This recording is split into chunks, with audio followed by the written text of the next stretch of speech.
I hope everyone had an amazing Pesach, a really good Passover wherever you found yourself. And I wanna start by thanking Erez here for reaching out and once again coordinating a beautifully woven together tapestry of infinite light. God knows and the world knows this is definitely what is needed around the clock here in our current day, our current time. So let's dive right in. Um, Sefirat HaOmer, that is the big hub. That's what everyone is talking about. Um, so just to zoom in a little bit on the particulars of of the mitzvah itself, the way it was fulfilled in historical times. Um, from starting from the second day of Passover, the Jewish people in the temple would bring uh, a meal offering, and when I say meal, I mean like like the grain barley, and it was a very it was not a it wasn't a beautiful pastry. It wasn't a high rising bread or anything like that, but it was specifically made from barley, and it's known that barley is the barley is like the rich animal's bread, whilst wheat is a rich man's bread. So essentially, barley for people is looked at more as the poor man's bread. It is a lesser quality, not as dense in its nutrients and sustenance and sustaining qualities for people. But it is called the animal's meal. Um, And what that translates for us is that aside from just focusing on nourishing our spiritual being and nourishing our physical self, there's also the idea of giving nourishment to the animalistic side of our soul as well, which means the natural set of instincts which uh, which which are more guided towards physical pleasure and physical sustenance, physical ease, the physical ease of life.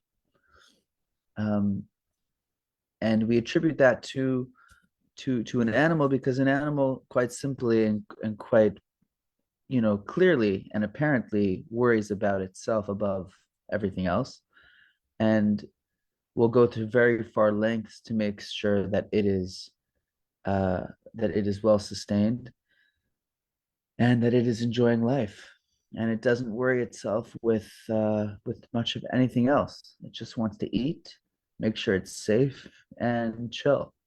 You don't see animals, you know, building economies and having, bartering and exchanging things and devising currency and all these constructs that we humans take to.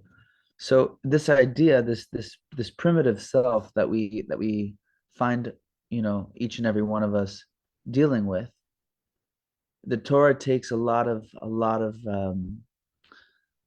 serious adherence and consideration to. And if you open up the any of the Kabbalistic texts and you look up what are the qualities of Sefirat HaOmer, and what are the particulars, what is it really, what does this mitzvah pertain to? And it draws it out quite clearly, but saying that coming after Pesach, which we really jump into the opposite spectacle of really nourishing our souls, we abstain from leavened bread. We abstain from that physical sense of being secure, and we really engulf ourselves in being spiritually secure and spiritually bound to God, and therefore separated completely to any force which can enslave us, enslave our minds. Now, immediately after, we begin that journey of really, really zooming in on the soul and taking care of her, taking care of that part of us. We immediately as well bring up this concept of Sefirat HaOmer to include our natural, our animal side, to include our full array of desires, the power of desire itself, and our earthly connection, um, our earthly attractions. Hashem, God, really, really does want both of these sides of us to be working together. And if they're not working together, then essentially individually they're both lacking. So let's look at this day, the 13th day, the 13th day of the Omer. The 13th day of the Omer, we focus on the, whilst as you may have read in any of Erez's books regarding the Sefirot, and the Sephirotic table, or the tree of life. So we're currently in our second week of counting. There's 7 weeks of counting. We're in our second week, and it is the 6th day of the second week. So in the first week, we went through the emotive state of chesed, of how we give and how we impart the sense of kindness in every facet of our life, and how that kindness, how that power is applied in all of the faculties as they would be divided up by the 7 Sefirot. Now, in the second week, we reach Gevurah, which is on the other side, the other harmonizing trait of restriction. So you have Chesed, which is giving, expansion, openness. Then you have the balancing quality of restriction and boundaries. So within the realm of boundaries, and that role that we take throughout our life in every manner that it is well needed. As we all know, boundaries is a necessity to have a healthy and well harmonized life, not just with others, with society, and with relationships, but with yourself as well, and quite bluntly with your own animal soul, which we're focusing on right now. Now, within that realm of restriction and balance, we're holding on the 6th day of that count, right? The 13th day from the Omer, and that is the sixth power, the 6th state being Yesod, and Yesod is this foundation of bond, this foundation of combining whatever it is that you have, whatever it is that you are offering, whatever it is that you are coming with, and having it mix and harmonize with another entity. For what purpose? For the purpose of bearing life and production, being productive from that, right? So anytime we want to be productive with something, there's always a harmony, a mixing of two entities that are taking place. And the greatest example that we have in life is with relationships. We have two completely, seemingly, for all intents and purposes, separate entities, at least to our conscious mind and our conscious senses. We are two separate entities. And when two people want to come together to fill a bit, to carry out a business deal, to, I mean, even if it's as simple as a simple transaction at the supermarket or the gas station, let alone being friends, trying to make a friendship, a real connection on a more emotional and mental level, and all the way to two spouses, two people which are quite literally trying to come together and build a productive life. If that's in the form of a home, or literally a family, and bearing life together. What we're focusing on today that in in order to allow that to be fully facilitated successfully and in a harmonized, healthy way, in a balanced way, there needs to be this sense of gevura. There has to be the intention of boundaries, and that is the focus of uh, of the Sefira today.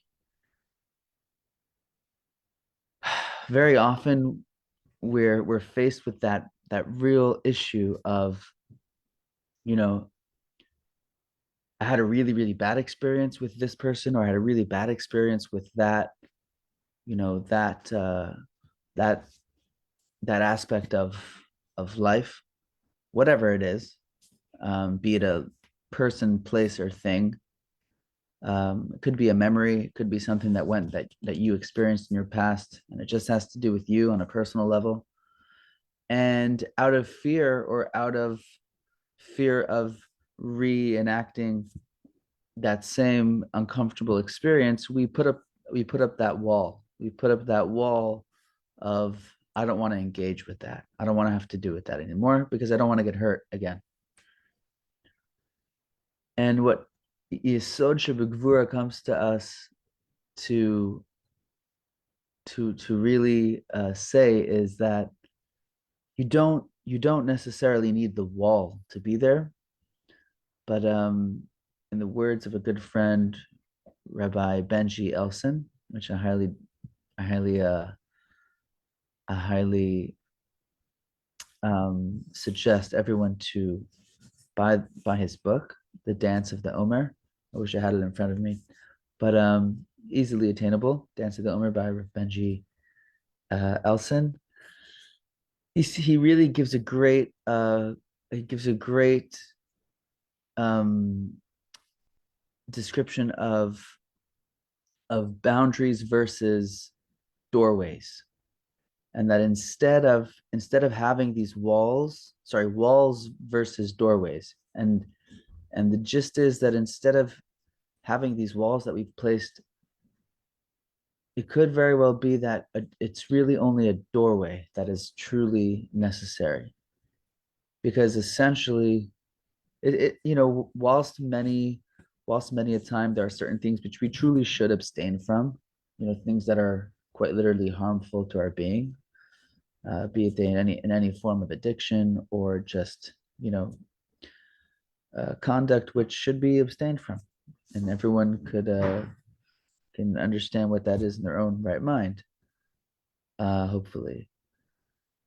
Aside from those, very often the thing that really is causing those triggers in our life is really just the sign. It's really just it's a message essentially from God saying, that there might be something here that you really have to address, or you really have to conquer.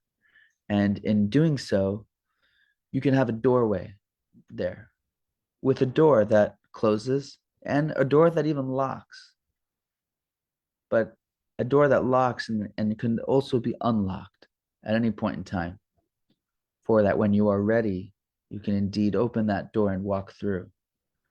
And essentially, symbolically as well, you're walking through another doorway in life. You're reaching another point uh, of furthering your awareness and furthering your ability to master the elements and the way that they present themselves as being separate elements, as being separate entities in this world, but we're taught that, according to the Jewish way, or according to the divine way, which is not prescribed just for the Jewish people, but the divine way is prescribed for every living thing on earth.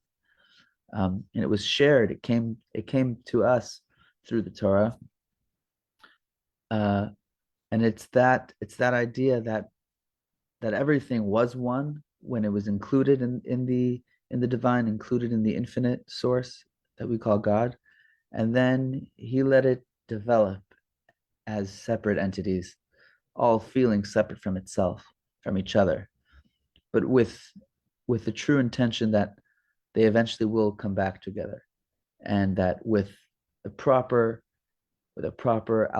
alchemically uh, um, alchemically sound um, recipe of mixture and combination and heat, which in this case I'm denoting to the heat and the drive of desire, the drive of the desire to be one, and the desire to be connected, that passion, that love that we hold, and the desire to be loved, is really that heat which essentially melts away the elements so they can all be one.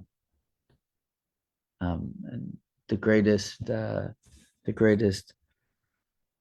um, mashal, allegory, which the Zohar shares, is a fire, a bonfire, really.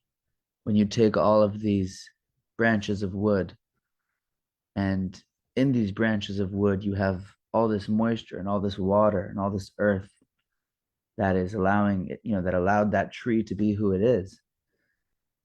It is all coming together and essentially being engulfed in one fire and one flame. And as the time goes on and you see the bonfire, and you see you see the clashing of the wood and the elements, and you hear the crackling, eventually it all turns into one simple pile of ash. And every all of the different elements have given up part of themselves, part of itself, part of its coarse, separate self, to essentially lay together as one, and to be at ease and to be at peace. And that's really the story of life. That's all of our story. He's here. So if we look at this day, and we look at what Yesod really is, it's the step right before Malchut, right before that feminine kingdom of perfect gathering and harmony. That the seventh soul power that lies at the bottom, so to speak, as a receptacle, as receiving from all these seven different powers and qualities and characteristics. Today we are aiming to give sustenance to that very place of Malchut, because all of the days of the Omer, and essentially all of the days of the year, we're trying, and we are working together to unite all of our faculties with Malchut, with this all powerful receptacle of the void itself. And because if you ask a physicist, any real astrophysicist, who has a bit of a scope of knowledge over what is dark matter, what is black matter, there's no such thing as the void. There are atoms, and there's mass in between everything. And the idea is that we give all that we can give, in order that there is a invisible web, this invisible web that is receiving everything that we humans are omitting, and that it it somehow it somehow takes the form of something a little bit closer resembling to what it once was, when everything was indeed one, before the creation of this particular world. And it'll never be like it was, because the fact that we went through this world, and we toiled, and we suffered, and we cried, and we danced, and we loved, and we lived, the oneness that is formed after that is a oneness which essentially accomplished something. And it's not for God, it's really for us, because if God is truly God, then God is already one with whatever it is that we're in the middle of doing. But it really is for us, and it's out of his love and his kindness that we get to experience the duality, and we get to experience the seemingly contradictive parts and faculties of this world, which eventually will always boil down to the oneness. And that is the geula that we're working for, and the geula that we're seeing quite literally manifest and materialize in front of our eyes. And yeah, chaos is definitely a part of it. And this chaos is eventually, if it boils too hot, then it too will melt, and it too will come back to itself, its one self. But back to that point of the boundaries, we have to be clear to ourselves what is the point of the boundary to begin with. It's not to separate, but only to make more harmonized and a more balanced existence. And I'd like to just close off with a particular character in Torah that represents the Yesod, that represents this force of bonding, and this force of building this tight connection, through which life is born, through which the seed of life comes forth, and where new life is developed and revealed. And that is Joseph. That is the archetypal figure of the Torah, Joseph, who's called the prized son, the most precious son to Jacob, his father, to Yaakov. And if you look at different commentaries who ask, why is it really that Yaakov, why is it that Jacob really did, why did he favor this son so much? What did this son Joseph find in what kind of favor did he find in his eyes that really outweighed all of the other brothers? And we're told that Joseph, from a young age, had this power, this ability to combine combined opposites, to make peace in the place of where it seemingly was not able to make peace. And in the context of the 12 tribes, it was this idea of shepherdism, and living in the land of Canaan at the time, our land of Israel today, and being steeped in the world of divinity, and just tending to the earthly plane just enough in order to sustain ourselves. And that's why they were shepherds, where they'd be able to take care of the flocks and take care of the pastures and the agriculture and their food farms. And the rest of their time, they were really just delving into the secrets of the universe and the secrets of God that was being taught by their father Yaakov, that they received in their tradition from their fathers and their fathers.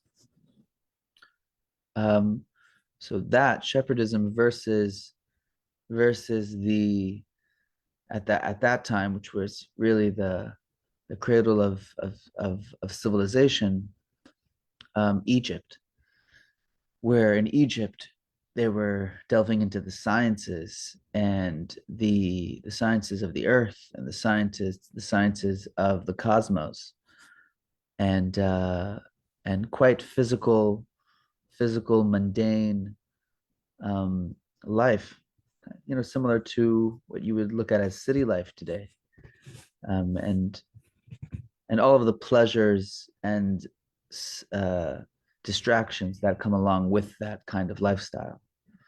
So from a young age, Yaakov identified that in his son, and he saw his ability to be a leader and a man of God, a man of divinity, even if he were to one day reach a dark place such as Egypt, a dark place for any individual who wanted to live a divine life.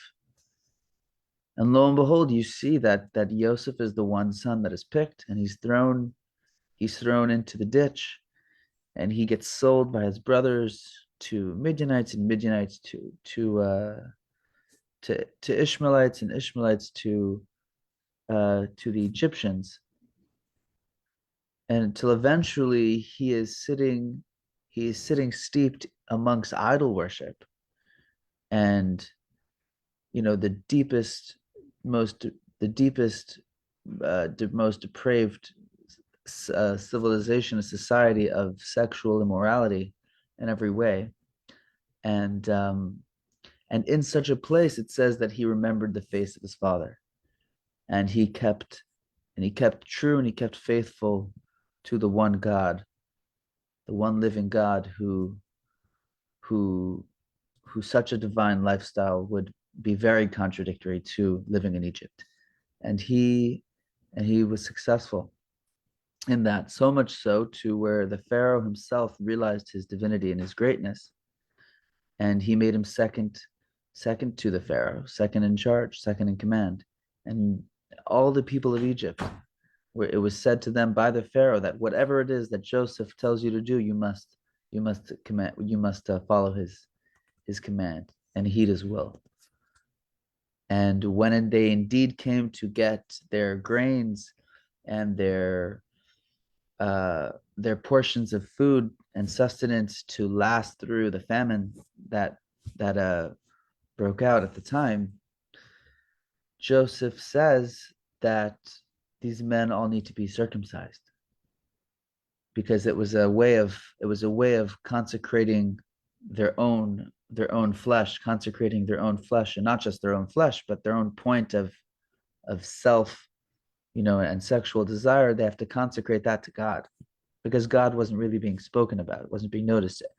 And when the Egyptians go to Pharaoh and say, he's asking us to circumcise ourselves, how could we do such a thing? And Pharaoh says whatever Joseph says. So I'm going to end off with this one point, that all of us in our own life, whether you're living in Israel or out of Israel, the mentality and the existence reality of Egypt is still very clearly apparent, and it will be until a full redemptive state of reality has truly been enacted.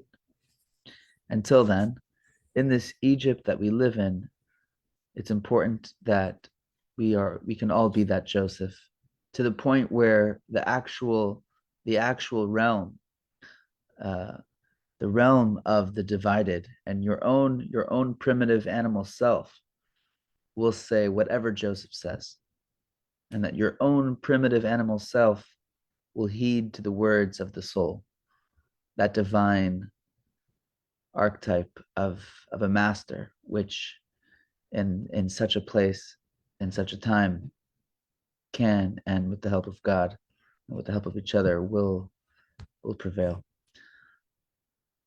So I wish you all well, and a smooth and beautiful transition from day to day leading on to Shavuot.